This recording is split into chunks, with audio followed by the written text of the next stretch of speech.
In case you've been living under a rock for the past 24 hours, or just don't spend as much time on the internet as some of us, we finally have a trailer for Ant-Man and the Wasp, the first post-Infinity War Marvel film. And it looks entertaining to say the least. But ultimately the trailer is just that, a trailer, which means that it raised more questions than it really answered. So let's take a look at the secrets the Ant-Man and the Wasp trailer is hiding from fans. If you enjoy this video, be sure to hit the subscribe button and click the bell to be notified when we upload fresh content. Now let's start things off with the villain question. In the trailer, we do get a glimpse of Ghost, the supposed antagonist of the film, but there really isn't any setup in that regard. And the comics, Ghost is actually an Iron Man villain mainly, with a genius level IQ who is capable of phasing through solid objects and turning completely invisible, among other things. By the way, in the comics, Ghost is, well, a guy, whereas in the film, she will be portrayed by Hannah John Kamen of Killjoy's fame. Ghost's main motivation in the comics is the disruption and sabotage of major corporations. He does this largely because he just plain old loves anarchy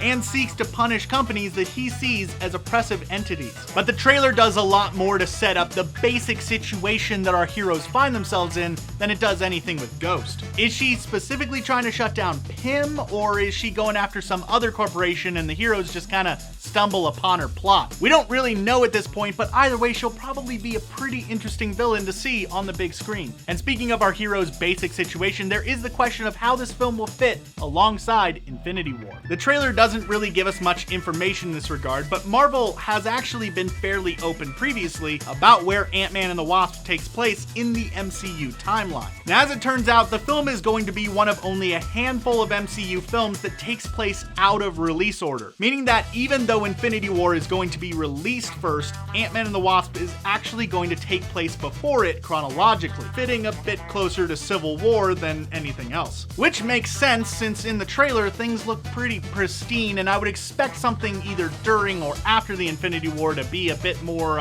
explodey.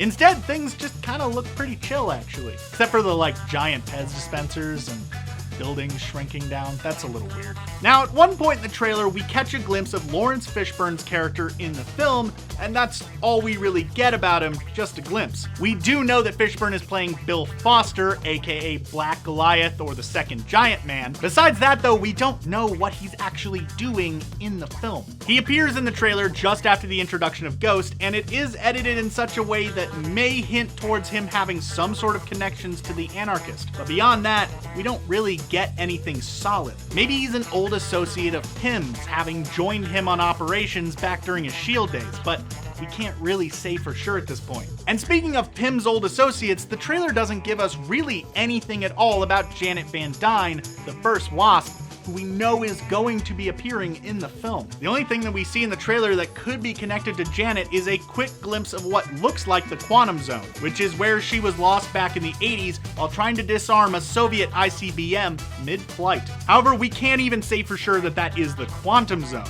It more than likely is, but outside of a few design similarities, nothing is certain. But as I said though, we do know for sure that Janet Van Dyne will be in it, as Michelle Pfeiffer was cast as the founding Avenger. And it would seem like quite a waste to have such a recognizable actress playing a smaller role. And as such, there's been a lot of speculation from fans as to what sort of part in the story she'll play. Some people think that the entire plot of the film will revolve around trying to get her back from the Quantum Zone, but the trailer doesn't really make that seem like the focus. Then there's another group of people that think that we may see her come back either really early on in the film, perhaps at the beginning, or at the very end, setting up some rather large personal stakes for her daughter, Hope Van Dyne, throughout the story. That being said, she could just exist purely in flashbacks and the character might not come back at all. Though the first film did set up her return in a few ways, so it would just be a little bit disappointing to not see that come to fruition. With all that being said, what questions did the Ant-Man and the Wasp trailer raise for you? Are there any specific mysteries that have you racking your brain and scouring the trailer frame by frame for answers?